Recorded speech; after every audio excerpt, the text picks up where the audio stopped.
Hi! In front of me is BLACKVIEW BL6000 PRO 5G, and today I would like to show you how you can operate vibration settings on this device. Start by going into settings and choosing sound section. Now tap on vibrate vocals and tap on one of those options for your incoming calls. Never vibrate, always vibrate, or vibrate first then ring gradually.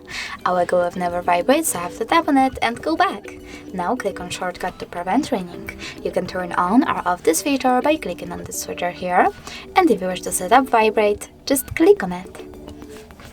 Now go back, scroll all the way down and click on the switchers next to charging sounds and vibrations, and set vibrations to switch them on or off. Thanks so much for watching. If you enjoyed this video, leave a like, comment, and don't forget to subscribe. Bye!